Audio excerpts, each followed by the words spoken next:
Ngayon, subukan po nating i-enter ang ating password. And so sabi niya, the username or password is incorrect. So para ma-reset natin ang ating password, punta po tayo dito. Ayan. And click po natin ang restart. Okay. Ayan po, shutting down. Ngayon, be ready. Kapag sabi niya starting Windows, i-press po ninyo yung power on button para ma-force po siyang mag-shutdown. Okay? Then after that, power on po ulit ninyo para ma-turn on siya. Click po natin ang launch startup repair. Ayan. And then, ayan po. Windows is loading files. Ayan po, antayin lang po natin mag-loading.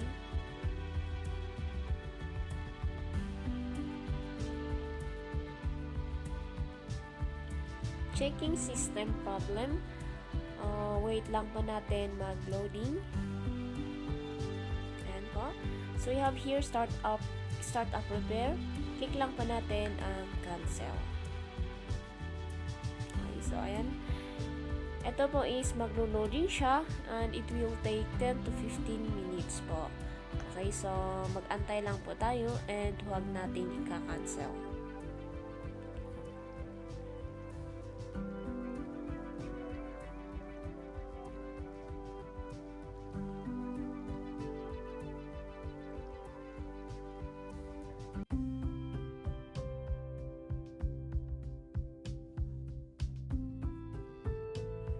Okay, so ayan, tapos na po siyang mag-loading.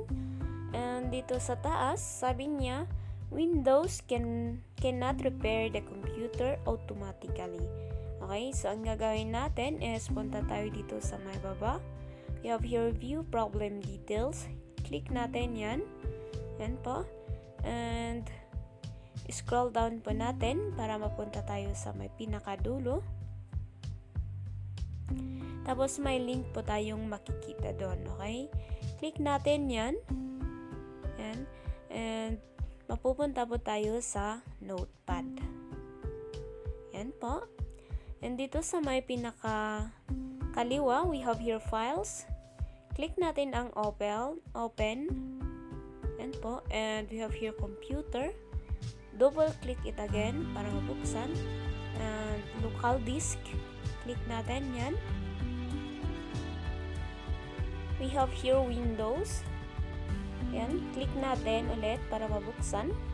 Yan po. Tapos, ngayon, scroll down po natin and hanapin natin ang System 32. Okay. Scroll down. Ayan po. So, again, click twice po para mabuksan. Click once CDA-DK and dito sa may baba, select po natin si all files.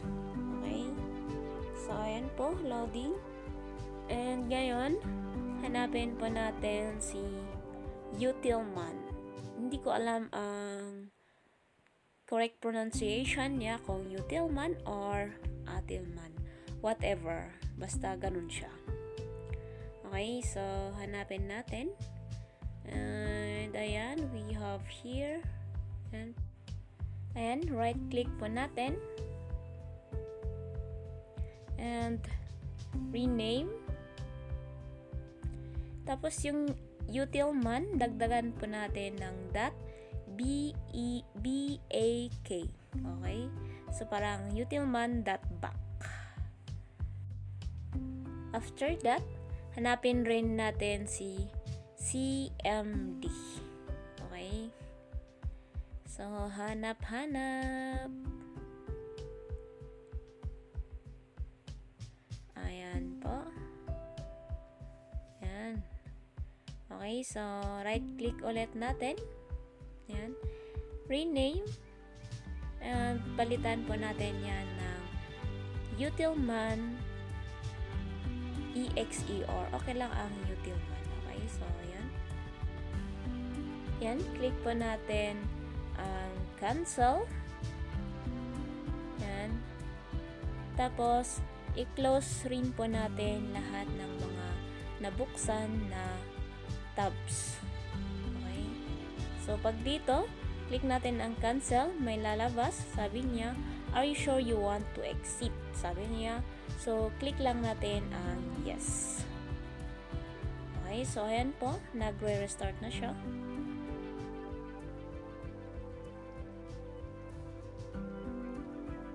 Starting Windows. Antayin lang natin at malapit na tayong matapos.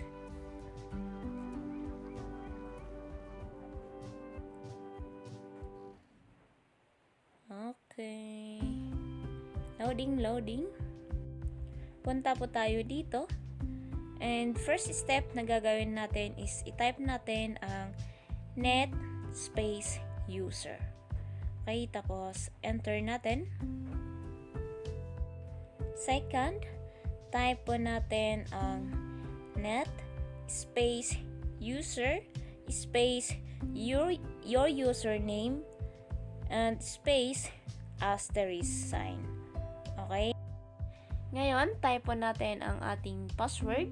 Hindi po natin makikita yan. Then enter. And retype ulit natin para ma-confirm. Okay, so ayan po. And third is, type na po natin ang exit. Okay, so ngayon, pwede na tayong mag-login sa ating computer gamit ang ating new password. Okay, so ayan po and hope nakatulong po ako sa inyo.